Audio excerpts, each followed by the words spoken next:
Welcome in another video of computer networking student. Last lecture में हमने IPv6 का detail study किया था जो कि यूनिट 4 का पार्ट था। ठीक है, तो आज के इस वीडियो लेक्चर में हम यूनिट 5 स्टार्ट करेंगे। Okay, so unit 5 is again divided into the two parts, that is A part and B part. So A part is the introduction to the transport layer. ठीक है, तो हमें यहाँ पे transport layer का detail study करना है and part B में लेना है हमें standard client server protocols. So we start with the part A, that is introduction to the transport layer. तो शुरू करते हैं आज का ये video. So we start with the introduction to the transport layer.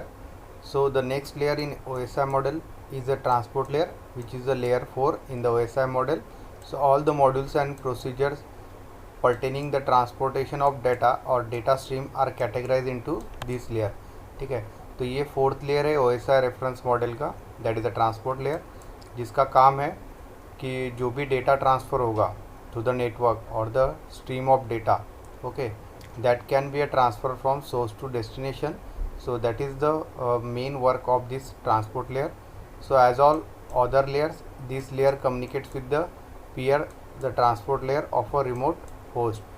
So the transport layer offers peer to peer and end to end connection between the two process on remote host. ठीक है, तो जो भी remote host होंगे that is server and client, तो उनके बीच peer to peer and the end to end connection is happen between the process by using this transport layer. So the transport layer takes the data from upper layer which is the application layer.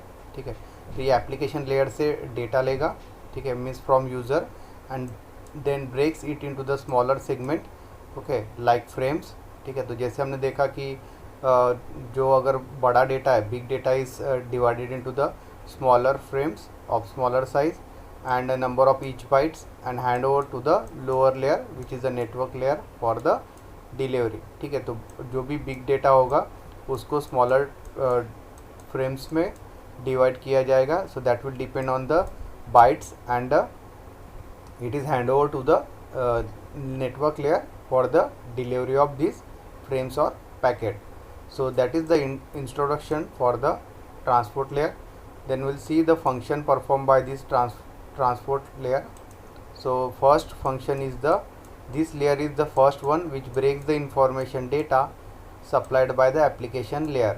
ठीक है, तो ये जो आपका transport layer है ये पहले information को ब्रेक करेगा into the smaller frames, okay, which is supplied by the transport layer, क्योंकि ट्रांसपोर्ट लेयर के ऊपर जो है वो एप्लीकेशन लेयर है.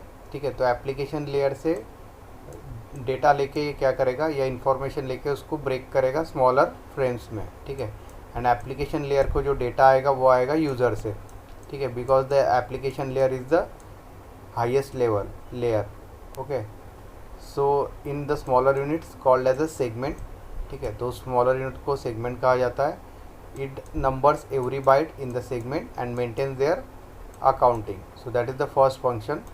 Second, this layer ensures that data must be received in the same sequence in which it is sent. ठीक है, तो सेंडर मशीन से जिस सीक्वेंस में डेटा या फ्रेम सेंड होंगे toward the receiver, okay, so in that sequence it will be a order in this receiver. ठीक है, तो सेंडर मशीन से जिस सीक्वेंस में फ्रेम्स या डेटा सेंड होगा उसी सीक्वेंस में यहाँ रिसीवर पे ये अरेंज होगा serially, like that. So that is also function of this transport layer. Third one is this layer provides end to end delivery of data between host and may or may not belonging to the same subnet. Okay, तो इसमें end to end delivery होगा data का. Okay, means एक network से दूसरे network में भी हो सकता है, ओके, एंड दूसरे नेटवर्क से तीसरे नेटवर्क में, मीन्स डिफरेंट नेटवर्क्स में इसमें डिलीवरी होगा डेटा का. That's why it is called as the end to end delivery of data. So that is also function of this transport layer. And the fourth one is the all the server processes intended to communicate over the network are equipped with well known transport service access, that is TSAPs, also known as a port numbers. So these are the four main functions of this transport layer. Then we start with the first end-to-end communication. So in end-to-end communication, a process on host identifies its peer host on remote network by means of TSAPs also known as a port number. ठीक है, तो port number से यहाँ पे जो भी remote location है, ठीक है, वहाँ से होस्ट को आइडेंटिफाई किया जाएगा। तो यहाँ पे दो लेयर्स लिए, यहाँ पे application layer TSAP NSAP and again application layer TSAP and NSAP is there. So there is a connection between these TSAP and second TSAP.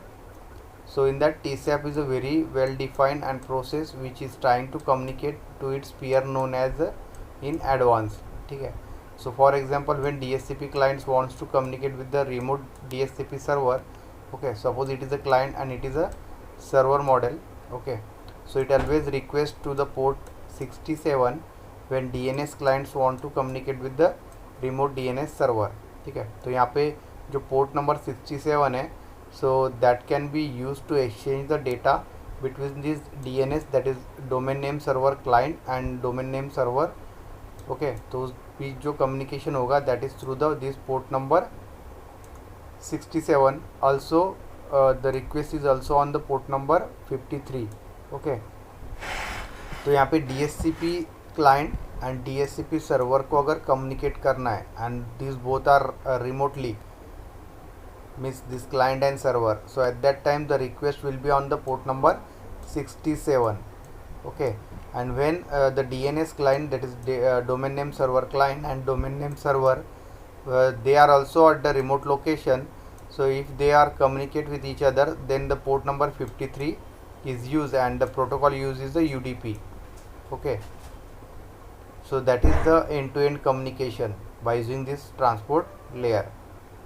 Then there are two main transport layer protocols are there। so first one is the transmission control protocol which is in short called as the TCP।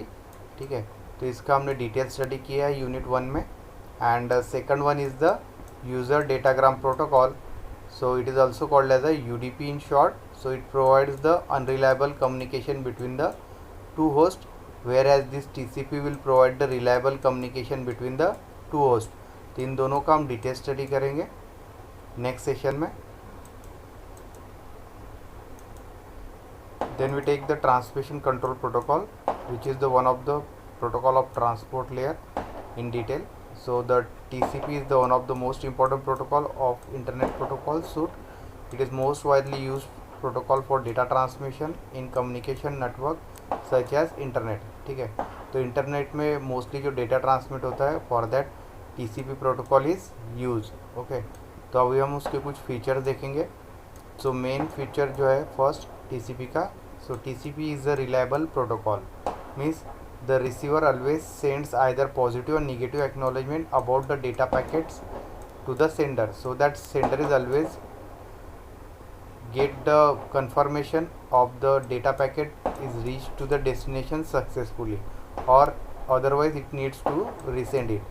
ठीक है, तो TCP जो protocol है, ठीक है, तो उसका main जो फीचर्स है वो रिलायबल प्रोटोकॉल है।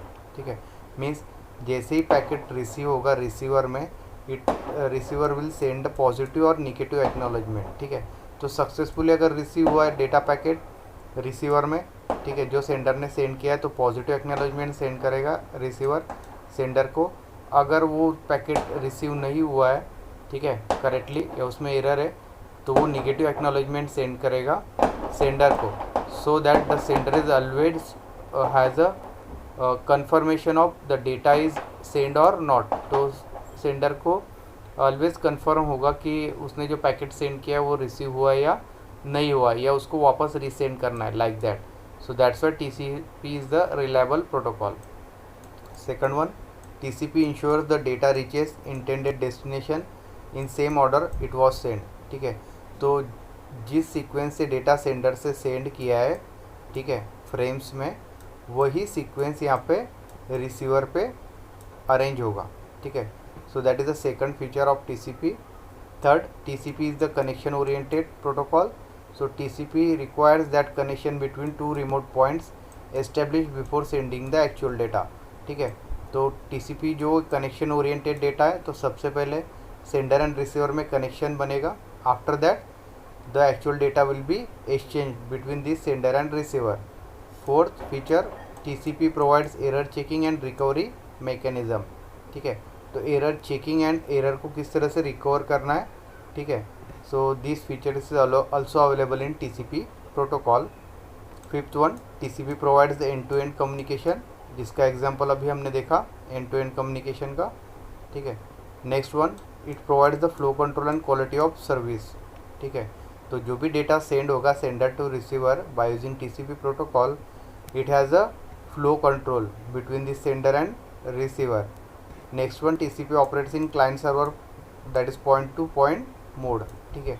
तो TCP जो ऑपरेट होता है वो क्लाइंट सर्वर मॉडल पे बेस है between the point to point mode. And the next is the TCP provides the full duplex server, means it can perform the role of both sender and receiver, okay।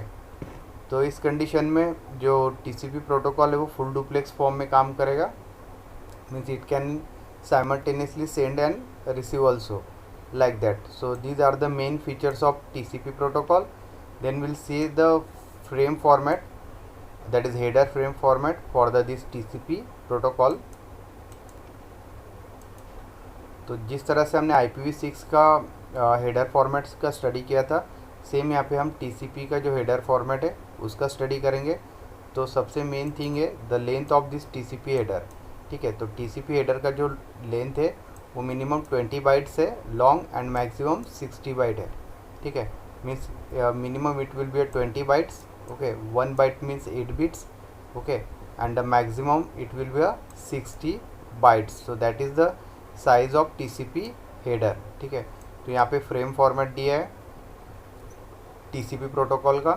so that contains the different fields like source port, destination port, sequence number, acknowledgement number, data offset, reserve, flags, word size is there, checksum, options and urgent, okay। तो one by one हम सभी field का study करेंगे यहाँ पे, okay. So we start with the first field that is source port, okay. So source port is the 16 bit field in the TCP protocol.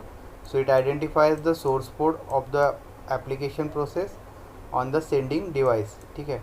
तो जो भी डिवाइस डेटा सेंड कर रहा है, ठीक है, दैट इज़ द सोर्स, ठीक है। तो सोर्स पोर्ट को आइडेंटिफाई करने का काम करेगा ये source port, okay, which is a 16 bit field। second one is the destination port। so destination port is also a 16 bit। it identifies the destination port of the application process on the receiving device, ठीक है। तो जो भी machine data receive करेगा means receiver, ठीक है। So that is called as a destination and that destination or receiver has a unique port, ठीक है। तो उस पोर्ट का जो एड्रेस रहेगा, ठीक है, वो डेस्टिनेशन पोर्ट में होगा, which is also 16 bit. Third one, sequence number. So this sequence number field is also 32 bit. So sequence number of data bytes of a segment in a session. तो जैसे हमने देखा कि TCP IP प्रोटोकॉल में जो segment है, ठीक है, वो सीरियली अरेंज होते हैं एट द रिसीवर एंड, ठीक है। तो वो सीक्वेंस नंबर, ठीक है, 32 बिट फील्ड है यहाँ पे, ठीक है। so that will arrange the sequence of data at the receiver end। Fourth field जो है वो acknowledgement number है।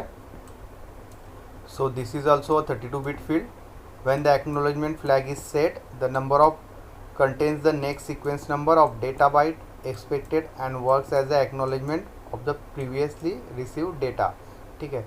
तो जब भी acknowledgement flag set होता है, that contains the next sequence number of the data expected, ठीक है। तो फ्लैग जब सेट होगा 1, ठीक है, एक्नॉलेजमेंट फ्लैग, तो जो नेक्स्ट डेटा आने वाला होगा, नेक्स्ट फ्रेम जो रिसीव होगा, ठीक है, expected, so that will be work as a acknowledgement for the previous data receive. तो जो पहला जो डेटा रिसीव हुआ है, ठीक है, उसके रिगार्डिंग ये एक्नॉलेजमेंट सेंड करेगा। एक्नॉलेजमेंट दो टाइप्स के, positive as well as negative, already हमने फीचर्स में स्टडी किया हुआ है, ठीक है। Fifth field is a data offset. So in data offset it is also a 4-bit field। so this field implies both the size of TCP header which is 32-bit word and the offset of data in current packet in the whole TCP segment, ठीक है। तो ये जो data का offset denote करता है and जो TCP header है which is a 32-bit word, ठीक है। so it combines that, so that is a data offset field.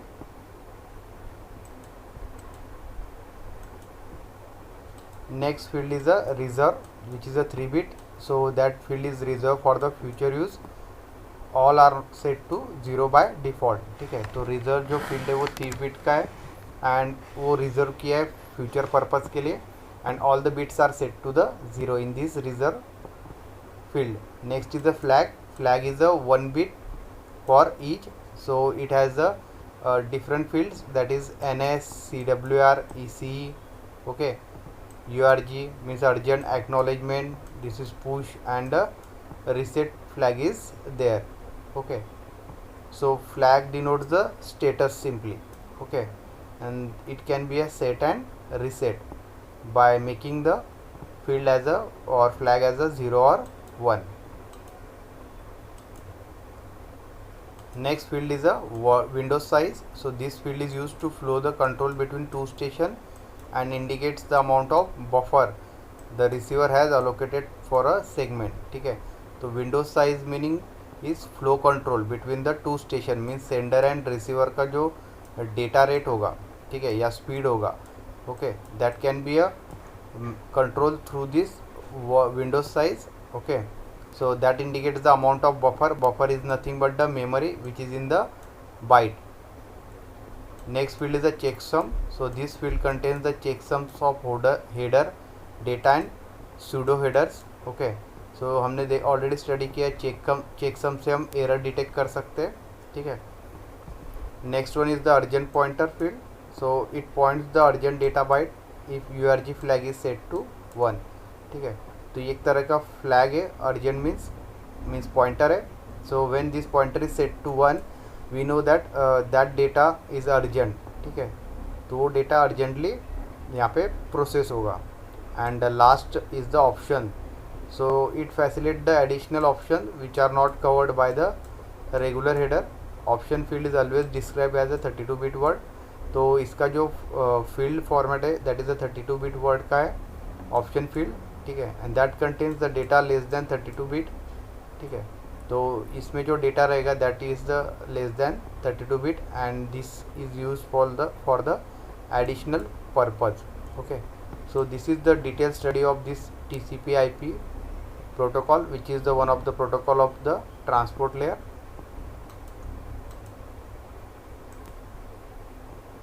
Next is the connection management. Means TCP में डेटा किस तरह से ट्रांसपोर्ट होता है, तो उसके लिए यहाँ पे एग्जांपल लिया है.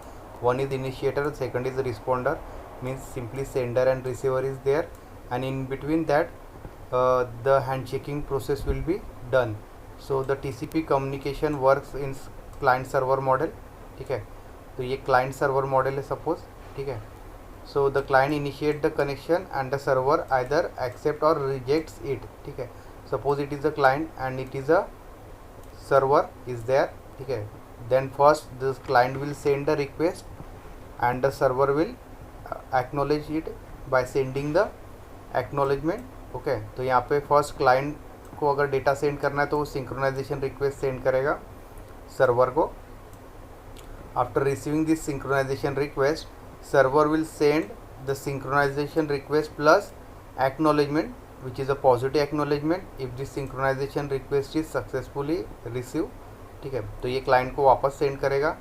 क्लाइंट वापस से एक एक्नॉलेजमेंट सेंड करेगा कि ये सिंक्रोनाइजेशन प्लस एक्नॉलेजमेंट उसको सक्सेसफुली रिसीव हुआ है. ठीक है, so there are 3-way handshaking is use for connection management between this client and server in case of this TCP protocol.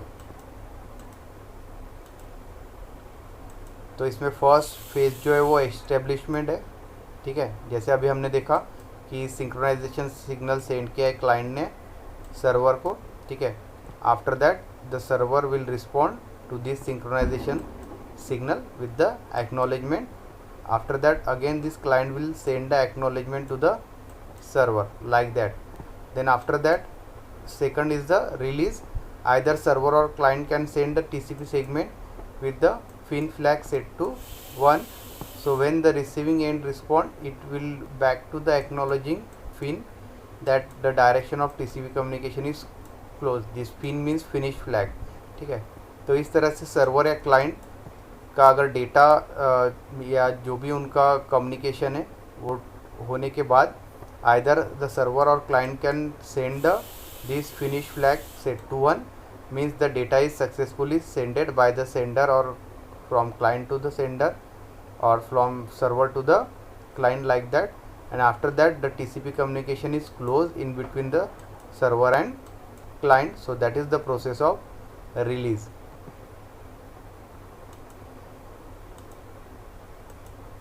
So this is the process of connection management in TCP protocol.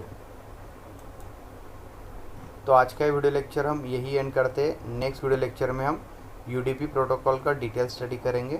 So thank you.